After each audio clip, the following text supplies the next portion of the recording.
So hello students, welcome back to my channel. So आज हम बात करेंगे 11th क्लास की माइक्रो इकोनॉमिक्स में से कंज्यूमर इक्विलिब्रियम के बारे में। कंज्यूमर इक्विलिब्रियम के आपको पता ही है, टू डिफरेंट अप्रोचेस हैं। फर्स्ट हमारे पास है कार्डिनल अप्रोच और सेकंड हमारे पास है ऑर्डिनल अप्रोच। कार्डिनल अप्रोच के जितने भी लेक्चर्स हैं, जितने भी कॉन्सेप्ट्स हैं, one commodity case as well as two commodity case, ये दोनों हम आपको ऑलरेडी एक्सप्लेन कर चुके हैं। तो आज हम कंज्यूमर इक्विलिब्रियम में ऑर्डिनल अप्रोच स्टार्ट करेंगे। ऑर्डिनल अप्रोच स्टार्ट करने से पहले आपको कार्डिनल अप्रोच के कॉन्सेप्ट पता होने चाहिए। कार्डिनल अप्रोच जो है वो मार्शल ने डेवलप की थी, और कार्डिनल अप्रोच में मार्शल कहता है कि कंज्यूमर की सेटिस्फेक्शन, कंज्यूमर इक्विलिब्रियम हम फाइंड आउट कर सकते हैं। कैसे? कंज्यूमर की सेटिस्फेक्शन को नंबर सिस्टम में रिकॉर्ड करके। यानी जैसे जैसे कंज्यूमर कंजम्पशन करता जाएगा, उस प्रोडक्ट को कंज्यूम करके एक कंज्यूमर को जितनी सेटिस्फेक्शन मिलती है वो उसको नंबर्स में रिकॉर्ड करता जाएगा। जब उसकी सेटिस्फेक्शन सबसे हाईएस्ट लेवल पर होगी तो वो हमारा होगा कंज्यूमर इक्विलिब्रियम। सो कार्डिनल अप्रोच में मार्शल कहता कि कंज्यूमर की सेटिस्फेक्शन को हम मेजर कर सकते हैं इन अमाउंट, इन रुपीज। लेकिन वहीं पर आज जो ऑर्डिनल अप्रोच है ये डेवलप किया है हिक्स और एलन ने। ये दोनों इकोनॉमिस्ट हैं मार्शल की तरह। इन दोनों ने कार्डिनल अप्रोच का विरोध किया है। ये दोनों कहते कि भाई ये पॉसिबल ही नहीं है, हम कंज्यूमर की सेटिस्फेक्शन को नंबर में रिकॉर्ड कर ही नहीं सकते। और ये रियलिटी भी है, कोई भी कंज्यूमर अपनी सेटिस्फेक्शन को नंबर्स में, अमाउंट्स में, रुपीज में रिकॉर्ड नहीं करता। तो हिक्स और एलन कहते कि भाई नंबर सिस्टम में हम सेटिस्फेक्शन को रिकॉर्ड नहीं कर सकते, लेकिन हाँ, हम अपनी सेटिस्फेक्शन को रैंकिंग जरूर दे सकते हैं, प्रायोरिटी, प्रेफरेंस जरूर दे सकते हैं। जैसे फॉर एग्जांपल, मान लो आपके पास 3-4 आइटम्स हैं जिसको आप कंज्यूम कर रहे हो। आपके पास ब्रेड भी है, जैम भी है ना, या फिर आपके पास एप्पल भी है, मैंगो भी है, चॉकलेट भी है, आइसक्रीम भी है। तो ये कुछ डिफरेंट आपके पास ऑल्टरनेटिव्स अवेलेबल हैं।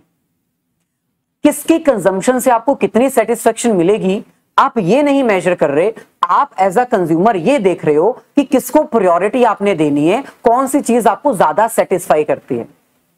फॉर एग्जाम्पल, आपको चॉकलेट सबसे पहले नंबर पे सेटिस्फाई करती है, देन बनाना सेकंड नंबर पे, थर्ड पे ब्रेड, फोर्थ पे जैम, फिफ्थ में अदर प्रोडक्ट्स और सिक्स्थ में अदर प्रोडक्ट, जो भी मैंने एग्जांपल दी।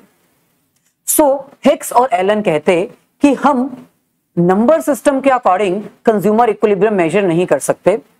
ऑर्डिनल अप्रोच के अकॉर्डिंग हम कंज्यूमर की सेटिस्फेक्शन सिर्फ रैंक कर सकते हैं, हाई रैंक, मॉडरेट रैंक, लो रैंक। पहले नंबर पे सेटिस्फेक्शन देने वाला प्रोडक्ट, दूसरे नंबर पे सेटिस्फेक्शन देने वाला प्रोडक्ट, और तीसरे नंबर पे सेटिस्फेक्शन देने वाला product. So in short, Hicks और एलन ने ऑर्डिनल अप्रोच डेवलप किया, और ऑर्डिनल अप्रोच के अकॉर्डिंग हम कंज्यूमर के इक्विलिब्रियम को नंबर सिस्टम में नहीं रिकॉर्ड कर सकते, हम उसको सिर्फ रैंक दे सकते हैं, प्रायोरिटाइज कर सकते हैं। यानी पहले कौन सी चीज पसंद आई उसको पहले, फिर उसके बाद दूसरी, फिर तीसरी, ऐसे कर सकते हैं। सो चलिए आज के कॉन्सेप्ट को, ऑर्डिनल अप्रोच को, ऑर्डिनल यूटिलिटी को थोड़ा डिटेल में अंडरस्टैंड करते हैं, और इनके जो सब पॉइंट्स हैं, indifference set, indifference curve, indifference map, properties of indifference curve, वो पूरा डिटेल में आज कवर करते हैं।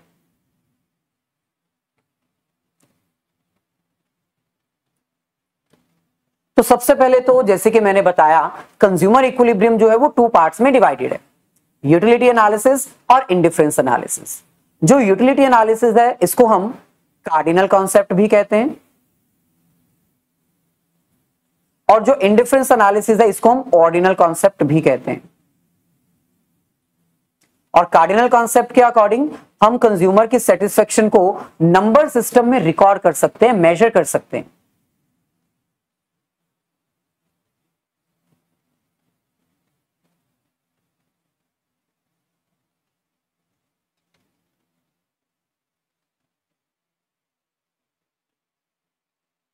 और वहीं पर ऑर्डिनल कॉन्सेप्ट के अकॉर्डिंग हम कंज्यूमर की सेटिस्फेक्शन को मेजर नहीं कर सकते, हम सिर्फ रैंकिंग दे सकते हैं, प्रेफरेंस दे सकते हैं, प्रायोरिटी सेट कर सकते हैं।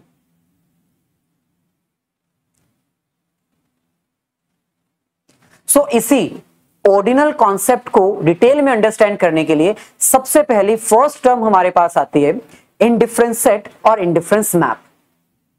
सबसे पहले इनडिफरेंस सेट होता क्या है?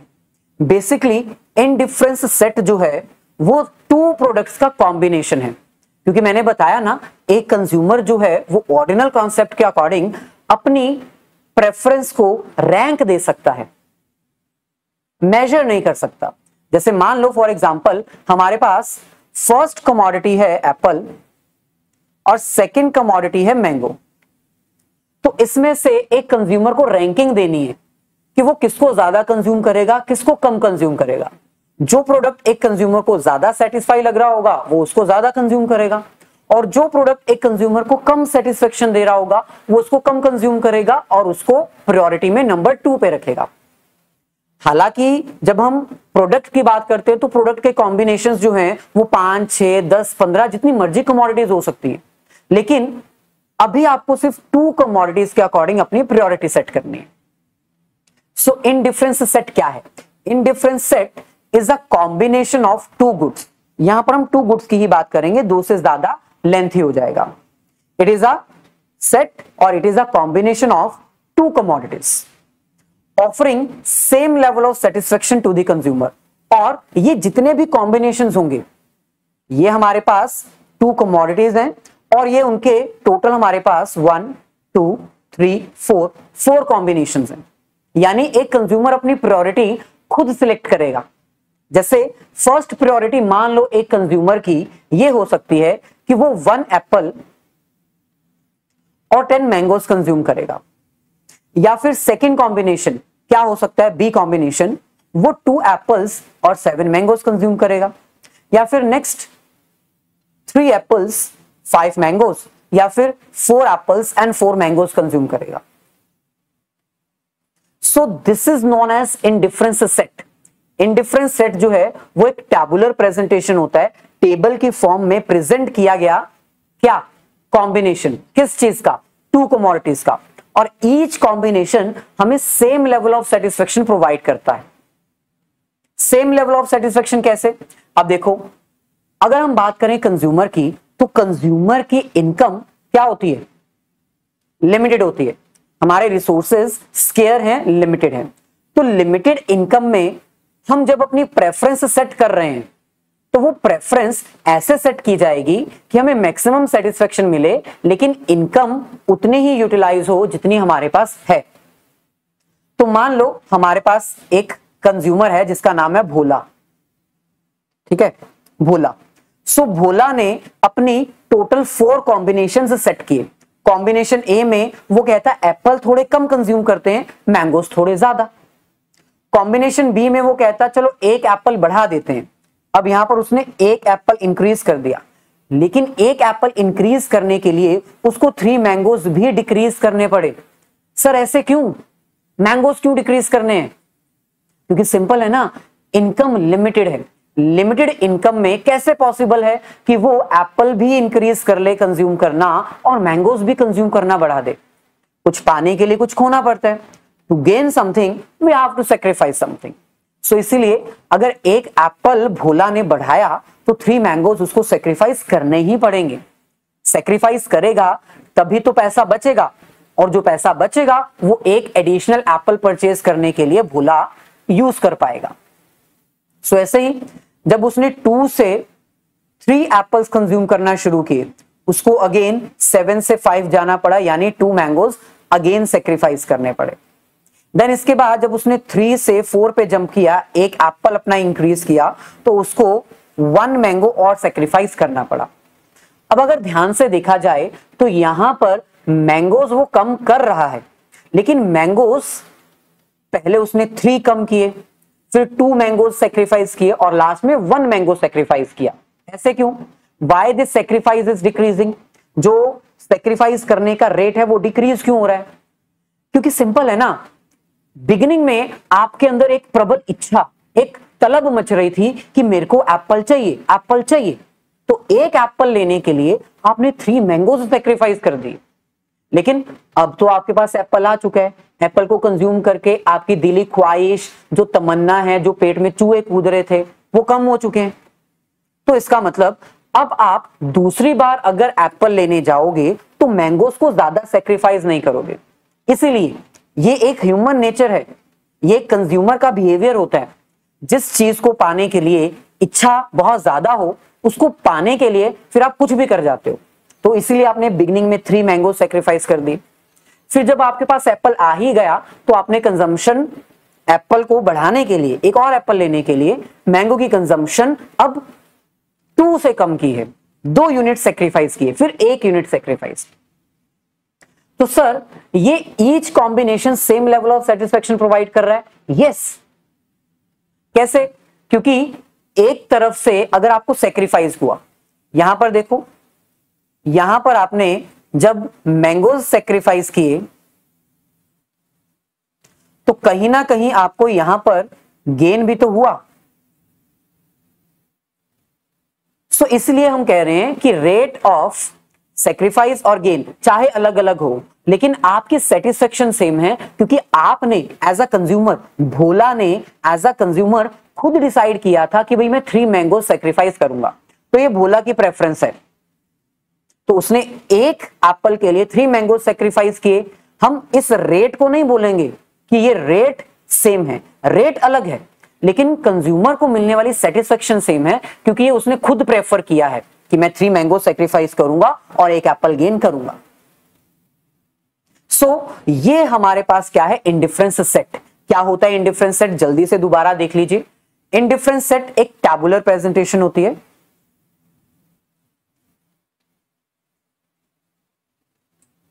टैबुलर प्रेजेंटेशन मतलब टेबल की फॉर्म में ये प्रेजेंट किया जाता है। So indifference set is a tabular presentation which shows, क्या शो करता है ये? Which shows the combination of, the different combination of 2 commodities that a consumer can consume and each combination is providing same level of satisfaction। यानी ये एक tabular presentation है जो हमें 2 कॉम्बिनेशंस के, 2 कमोडिटीज के डिफरेंट कॉम्बिनेशन से शो करता है, जो एक कंज्यूमर कंज्यूम कर सकता है और हर कॉम्बिनेशन से उसको सेम सेटिस्फेक्शन मिलेगी। सो इसीलिए हमने यहां पर लिख दिया a consumer is said to be indifferent. Consumer को हम इनडिफरेंट कह रहे हैं, क्यों? क्योंकि डिफरेंट डिफरेंट बंडल्स जो हैं वो एक कंज्यूमर को सेम सेटिस्फेक्शन दे रहे हैं। सर इसीलिए हम इसको इनडिफरेंट सेट कहते हैं। यस, डिफरेंट का मतलब क्या होता है? अलग अलग होना। इनडिफरेंट का मतलब होता है अलग नहीं होना, सेम होना। तो क्योंकि सेम सेटिस्फेक्शन मिल रही है हर बार कंजम्पशन करने पर, इसलिए हम इसको इनडिफरेंस सेट कहते हैं। और अब अगर हम इसी टेबल को डायग्राम की फॉर्म में रिप्रेजेंट कर दें तो वो हमारे पास क्या आ जाएगा? Indifference curve.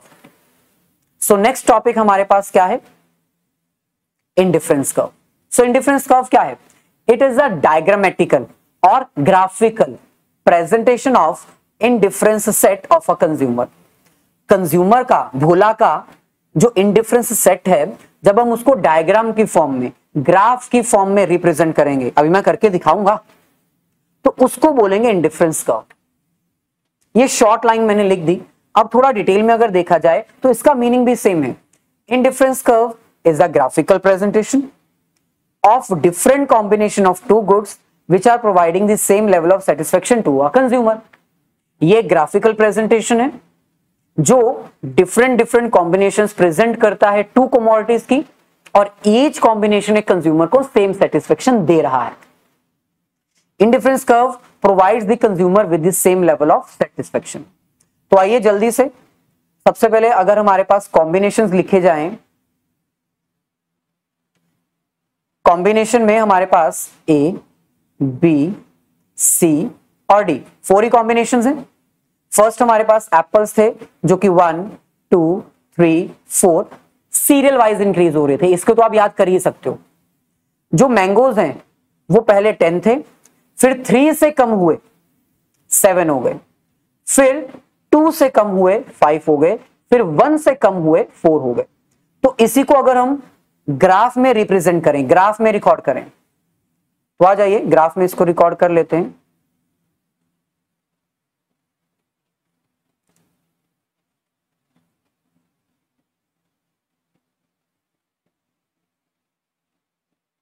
सो ये हमारे पास y एक्सिस, ये x एक्सिस। सबसे पहले यहां पर हम सेक्रीफाइस करने वाले आइटम लिखते हैं, y एक्सिस पे हमेशा सेक्रीफाइस करने वाले आइटम, यानी यहां पर हम लिखेंगे मैंगोस। 2 का गैप ले लेते हैं, 2 4 6 8 एंड 10। और ऐसे ही नीचे हम लिख देंगे एप्पल्स, जो कि 1 1 से इंक्रीज हो रहे हैं, तो 1 1 का गैप ही रखते हैं, 5। अब बस आपको पॉइंट अलॉट करने हैं। कैसे अलॉट करोगे? 1 एप्पल 10 मैंगोज। सो यहां पर आप ड्रॉ कर सकते हो।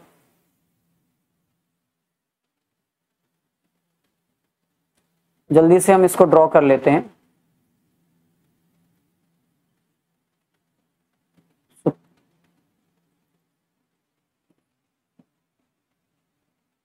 ये हमारे पास आ जाएगा, रफ में ड्रॉ कर लेते हैं फटाफट। फर्स्ट पॉइंट, ये फर्स्ट कॉम्बिनेशन, कॉम्बिनेशन ए। नेक्स्ट 2 एप्पल्स 7 मैंगोस, ये 2 एप्पल और 7 मैंगोस, 7 मतलब यहां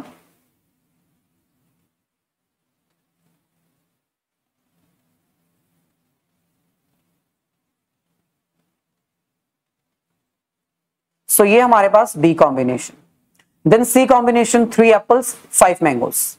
सो 3 मतलब यहां पर, सॉरी 5 मतलब यहां पर,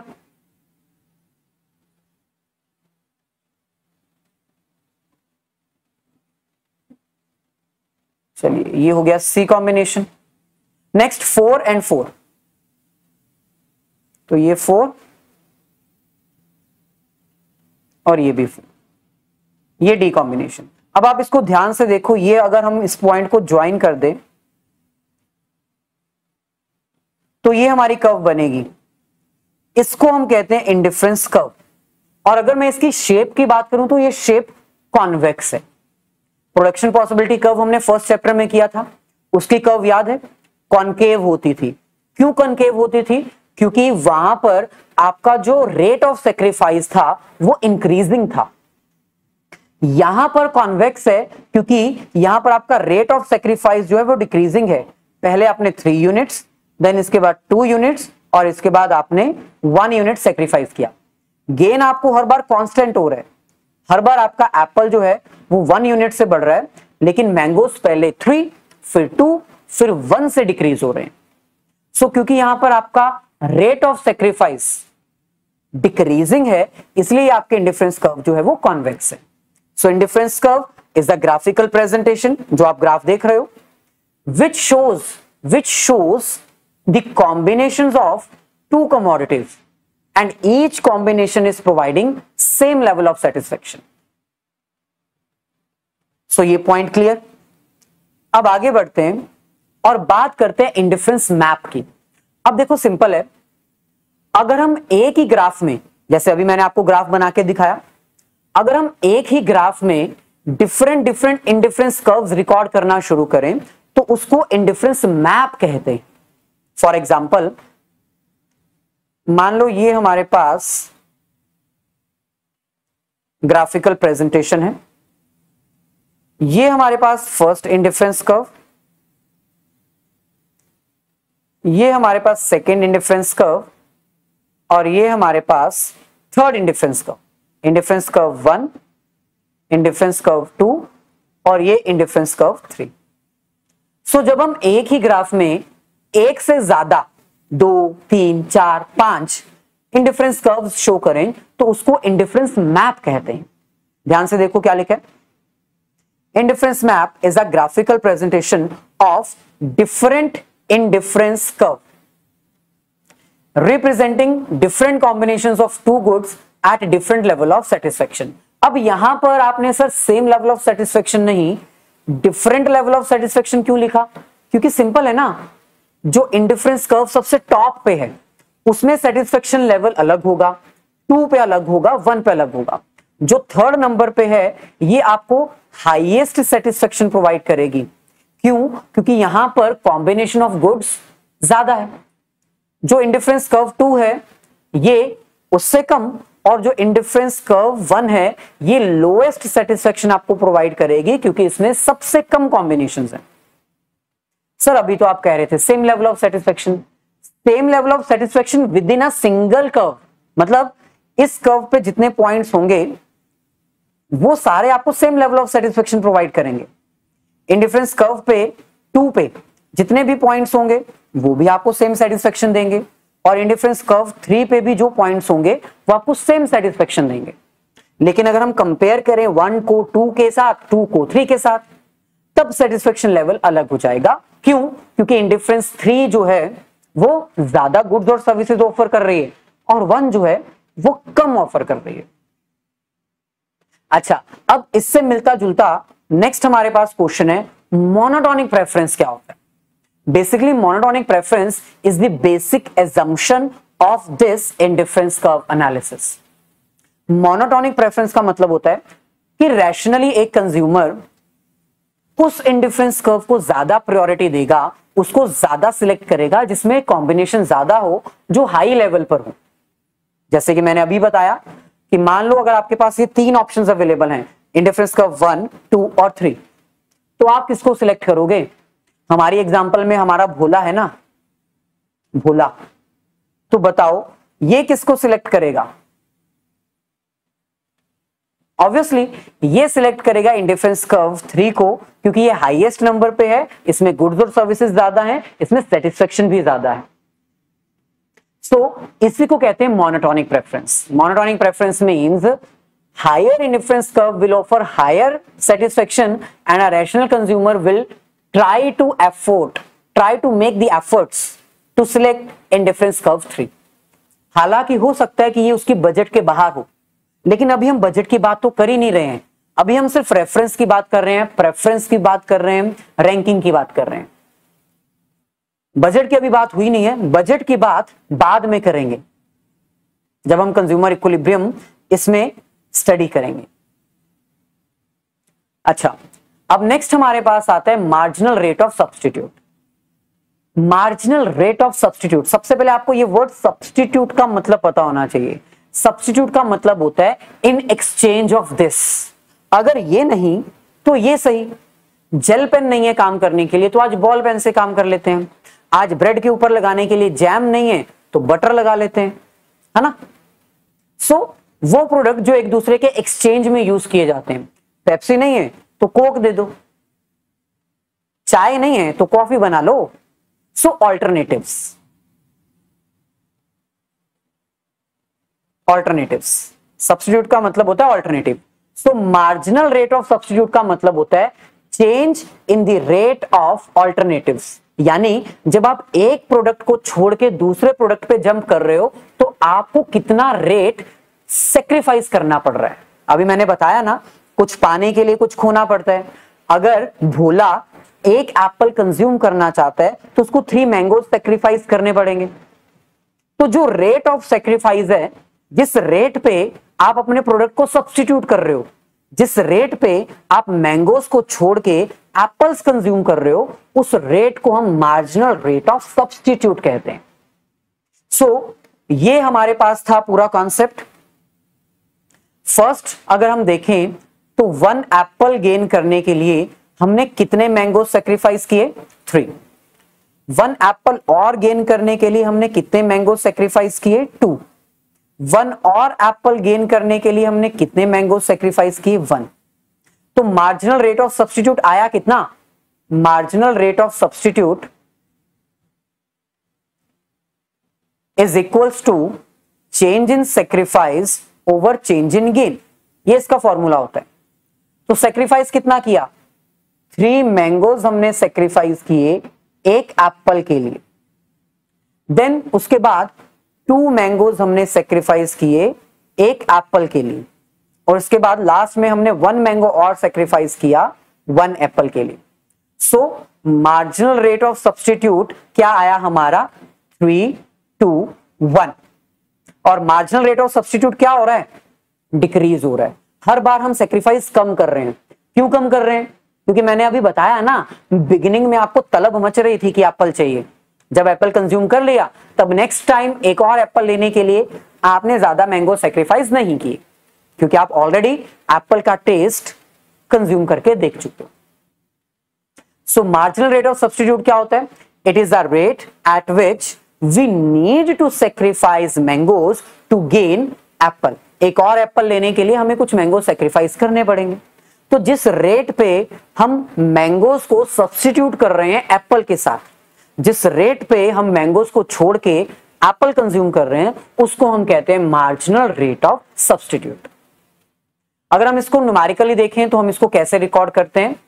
marginal rate of substitute is equals to change in sacrifice over change in gain. यही रीजन है कि हमारा जो इंडिफरेंस कर्व है कॉन्वेक्स है। क्यों कॉन्वेक्स है? क्योंकि मार्जिनल रेट ऑफ सब्स्टिट्यूट हमारा क्या है? डिक्रीजिंग। इसलिए जो कॉन्वेक्स है वो हमें पता चलता है। अच्छा, अब हम बात कर लेते हैं इंडिफरेंस कर्व की प्रॉपर्टीज की। आई होप यहां तक कोई डाउट नहीं है। अगर कोई डाउट है तो रिवाइंड करके देख सकते हो, नहीं तो कमेंट में जरूर बताना, डाउट्स हम आपके क्लियर कर देंगे। जल्दी से ये 5 प्रॉपर्टीज हैं, बहुत ही इजी हैं। अगर इंडिफरेंस कर्व का मीनिंग आपको समझ आ गया तो प्रॉपर्टीज अंडरस्टैंड करना मुश्किल नहीं है। फर्स्ट प्रॉपर्टी है indifference curve slopes downward from left to right. अब इतना सारा कॉन्सेप्ट मैंने लिखा है आपकी रेफरेंस के लिए, मैं डायरेक्टली बता देता हूं। देखो, इंडिफरेंस कर्व जो है वो डाउनवर्ड स्लोपिंग होती है left to right. Left to right अभी मैं शो करके दिखा देता हूं। चलिए यहां देखिए, ये हमारे इंडिफरेंस कर्व का मैप मतलब डायग्राम होता है। आप देख सकते हो हमारे इंडिफरेंस कर्व जो है वो सबसे पहले तो डाउनवर्ड है,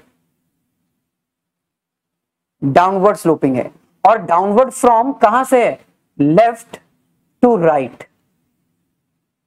लेकिन एग्जाम में आप सिर्फ इतना नहीं ना लिखोगे, आपको रीजन भी देना पड़ेगा why it is downward sloping from left to right. तो उसका रीजन सिंपल है, to gain something we have to sacrifice something. कुछ पाने के लिए हमें कुछ खोना पड़ता है। तो जब हम सैक्रिफाइस कर रहे हैं तो ये डाउनवर्ड स्लोपिंग होगी। जैसे फर्स्ट देखो, ये आपका फर्स्ट पॉइंट हो गया है ना, ये सेकंड पॉइंट हो गया, इसके बाद ये थर्ड पॉइंट हो गया, और इसके बाद ये फोर्थ पॉइंट हो गया। तो आपका जो सेक्रीफाइस है वो किस तरह का है? ध्यान से देखो, पहले आपने ज्यादा सेक्रीफाइस किया, 1 यूनिट गेन हुई, मतलब 3 मैंगो सेक्रीफाइस की। उसके बाद आपने 2 मैंगो सेक्रीफाइस किए, 1 एप्पल आपको गेन हुआ। देन इसके बाद आपने 1 मैंगो सेक्रीफाइस किया तो 1 एप्पल गेन हुआ। आपका सेक्रीफाइस मैंने पहले ही कहा है, सेक्रीफाइसिंग का रेट जो है वो क्या हो रहा है? आपका कम होते जा रहा है, लेकिन गेन आपका हर बार कांस्टेंट है। सो फर्स्ट प्रॉपर्टी क्या है इंडिफरेंस कर्व की? It is downward sloping from left to right. Why it is downward sloping? To gain something we have to sacrifice something. कुछ पाने के लिए हमें कुछ खोना पड़ता है, इसलिए ये डाउनवर्ड स्लोपिंग है। Second, the indifference curve is convex to the origin, या फिर हम ये भी कह सकते हैं slope of indifference curve indicates marginal rate of substitute. हमारी जो इंडिफरेंस कर्व है वो कॉन्वेक्स है। क्यों कॉन्वेक्स है? क्योंकि मार्जिनल रेट ऑफ सब्स्टिट्यूट हमारा डिक्रीजिंग है। हर बार हमारा जो सेक्रीफाइस है वो कम होते जा रहा है। क्योंकि हमारा सेक्रीफाइस कम हो रहा है, इसीलिए हमारा इंडिफरेंस कर्व कॉन्वेक्स है। अभी मैंने बताया ना, आप देख सकते हो, पहले हमने 3, फिर उसके बाद 2, फिर उसके बाद 1 सेक्रीफाइस किया, जबकि गेनिंग हमारा कांस्टेंट है। सो क्योंकि हमारा marginal rate of substitute decreasing है, हर बार जब हम मैंगो को सब्स्टिट्यूट करते हैं एप्पल के साथ, जब हम मैंगो को सेक्रीफाइस करते हैं एप्पल लेने के लिए, तो हमारा सेक्रीफाइस धीरे धीरे धीरे कम होता जा रहा है। इसीलिए हमारी इंडिफरेंस कर्व कॉन्वेक्स है। नेक्स्ट हमारे पास है higher indifference curve indicates higher level of satisfaction. ये तो मैंने अभी बताया था डायग्राम ड्रॉ करके इंडिफरेंस मैप में। यहां पर आप एक बार दोबारा देख लो। अगर एक ही कर्व में हम 3 इंडिफरेंस कर्व्स को रिप्रेजेंट करें तो इसका मतलब क्या है? इसका मतलब यह है कि जो इंडिफरेंस कर्व 3 है वहां पर गुड्स और सर्विसेज की कॉम्बिनेशन ज्यादा है, इसीलिए वो आपको हाईएस्ट सेटिस्फेक्शन प्रोवाइड करेगी, हायर सेटिस्फेक्शन प्रोवाइड करेगी एज कंपेयर टू 2 and 1। और जो इंडिफरेंस कर्व सबसे लोएस्ट नंबर पे है IC1, वो आपको सबसे कम सेटिस्फेक्शन प्रोवाइड करेगी, लोएस्ट सेटिस्फेक्शन प्रोवाइड करेगी, बिकॉज वहां पर combination of goods and services कम है। एक बार जल्दी से पॉइंट देख लीजिए। Monotonic preference of a consumer is the basic assumption of indifference curve analysis. Monotonic preference के अकॉर्डिंग हम इंडिफरेंस कर्व को ड्रॉ करते हैं और उस एजम्पशन के अकॉर्डिंग एक कंज्यूमर जो है वो हायर इंडिफरेंस कर्व को ही प्रेफर करता है, क्योंकि उसमें नंबर ऑफ गुड्स सर्विसेज और कॉम्बिनेशंस और सेटिस्फेक्शन ज्यादा है। So higher indifference curve will offer higher satisfaction and lower indifference curve will offer lower satisfaction. Next हमारे पास है indifference curve do not intersect each other। अब इसके रिगार्डिंग भी हम आपको यहां पर एक डायग्राम शो कर देते हैं। जो टू इंडिफरेंस कर्व्स होती है ना, वो कभी भी एक दूसरे को इंटरसेक्ट नहीं करती। जैसे मान लो ये आपकी इंडिफरेंस कर्व है, थोड़ी गलत बन गई, दोबारा से ड्रॉ करते हैं। मान लो ये आपकी इंडिफरेंस कर्व है और एक इंडिफरेंस कर्व ये है, एक इंडिफरेंस कर्व आपकी ये है। तो मान लो ये आपकी इंडिफरेंस कर्व 1 जो ग्रीन कलर की है, इंडिफरेंस कर्व 1, और ये आपकी इंडिफरेंस कर्व 2, इंडिफरेंस कर्व 2। अभी हमने क्या कहा था, इंडिफरेंस कर्व 1 जो है कम लेवल पे है, उसकी सेटिस्फेक्शन भी कम होगी, और इंडिफरेंस कर्व 2 जो है वो हायर लेवल पे है, उसकी सेटिस्फेक्शन भी ज्यादा होगी। लेकिन यहां तो कुछ पता ही नहीं चल रहा कि कौन सी ऊपर है कौन सी नीचे है। अगर हम इंडिफरेंस कर्व को यहां से स्टार्ट करें तो ये हमें यहां तक कम सेटिस्फेक्शन दे रही है, इस पॉइंट के बाद ये हमें ज्यादा सेटिस्फेक्शन देने लगी। वहीं पर इंडिफरेंस कर्व 2 जो है वो पहले हमें ज्यादा सेटिस्फेक्शन दे रही थी, क्योंकि देखो IC1 से ये ऊपर है, लेकिन बाद में ये कर्व पीछे आ गई और हमें सेटिस्फेक्शन कम देने लगी। तो ये तो एजम्पशन के ऑपोजिट हो गई, ये तो पॉसिबल ही नहीं है। क्योंकि कोई भी इंडिफरेंस कर्व एक दूसरे को इंटरसेक्ट नहीं कर सकती, इसलिए उनका सेटिस्फेक्शन लेवल भी कम ज्यादा नहीं हो सकता। अगर इंडिफरेंस कर्व पहले नीचे है तो वो बाद में भी नीचे ही रहेगी, क्योंकि उसमें गुड्स के कॉम्बिनेशन ही कम है। ये कैसे पॉसिबल है कि गुड्स के कॉम्बिनेशन कम होने के बाद भी इंडिफरेंस कर्व 1 ज्यादा सेटिस्फेक्शन हमें दे? इसीलिए हमने ये कंक्लूड कर दिया कि दो इंडिफरेंस कर्व कभी भी एक दूसरे को इंटरसेक्ट नहीं कर सकते, कट नहीं कर सकते। क्यों?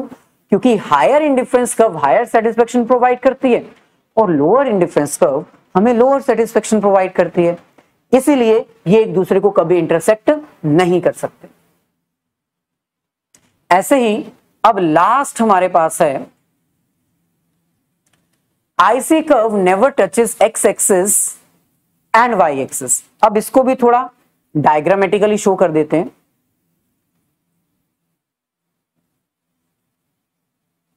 मान लो ये हमारे पास इंडिफरेंस कर्व है। फर्स्ट ये कह रहे हैं नेवर टचेस Y एक्सिस और X एक्सिस, यानी जो आपकी इंडिफरेंस कर्व है वो कभी भी Y एक्सिस को टच नहीं करेगी। Y एक्सिस को टच करने का मतलब है कि कोई ना कोई कॉम्बिनेशन हमारा 0 से स्टार्ट हो रहा है, यानी हमारे पास टू कमोडिटीज की कॉम्बिनेशन है ही नहीं। मैंने आपको क्या बताया था इंडिफरेंस कर्व की शुरुआत में, it is a different combination of to commodities, यानी इंडिफरेंस कर्व में कम से कम दो कमोडिटीज तो होनी चाहिए। भोला के पास कम से कम दो कमोडिटीज के ऑप्शन तो होने चाहिए, तभी तो एक कंज्यूमर, तभी तो भोला उसको प्रायोरिटाइज कर पाएगा। अगर आपके पास मैंने कोई ऑप्शन ही नहीं दिया, मैंने कहा एप्पल है कंज्यूम करो, आपको मैंने प्रायोरिटाइज करने के लिए ऑप्शन ही नहीं दिया, मैंने कहा आप सारी इनकम एप्पल के ऊपर लगाओ, मैंगोज है ही नहीं, तो फिर तो ये लॉ अप्लाई ही नहीं होगा, फिर तो ये जो इंडिफरेंस कर्व कॉन्सेप्ट है ये खत्म ही हो जाएगा। इंडिफरेंस कर्व, इंडिफरेंस कॉन्सेप्ट तो यही कहता है ना, ऑर्डिनल कॉन्सेप्ट तो यही कहता है ना कि एक कंज्यूमर अपनी सेटिस्फेक्शन को प्रायोरिटाइज करता है। उसके पास जो ऑल्टरनेटिव्स होते हैं उन ऑल्टरनेटिव्स में से वो पहले, दूसरे, तीसरे, चौथे, पांचवें नंबर पे अपनी प्रायोरिटी सेट करता है। लेकिन अगर मैं आपको कहूं कि कॉम्बिनेशन है ही नहीं, कमोडिटीज दो है ही नहीं, एक ही है, जो आपकी मैंगोज हैं वो जीरो हैं, आपको एप्पल ही कंज्यूम करने हैं बस, तो क्या वो इंडिफरेंस कर्व है? नहीं, फिर तो वो इंडिफरेंस कर्व ही नहीं है। सो फिफ्थ प्रॉपर्टी क्या है इंडिफरेंस कर्व की, कि इंडिफरेंस कर्व में हमेशा ही दो कॉम्बिनेशन ऑफ गुड्स होते ही होते हैं, कभी भी कोई भी प्रोडक्ट हम जीरो एज्यूम नहीं कर सकते। सो क्योंकि इंडिफरेंस कर्व में हम कॉम्बिनेशंस लेके चलते हैं टू कमोडिटीज का, कभी भी एक जीरो नहीं हो सकता, इसीलिए ना ही ये वाई एक्सिस को कभी टच करेगा और ना ही कभी ये एक्स एक्सिस को टच करेगा, यानी ये भी पॉसिबल नहीं है कि ये वाई और एक्स को एक्स टच करें। So it is not possible कि ये एक्स या वाई को टच करें। रीजन क्या है? क्योंकि हमेशा ही दो कॉम्बिनेशंस होते हैं और दो कॉम्बिनेशंस के अकॉर्डिंग ना ही वाई ना ही एक्स जीरो नहीं हो सकते, जीरो नहीं होंगे तो कभी टच भी नहीं करेंगे। तो ये था हमारा आज का कॉन्सेप्ट। लेक्चर अगर अच्छा लगा तो इसको लाइक और अपने सभी फ्रेंड्स के साथ शेयर जरूर कर दीजिएगा।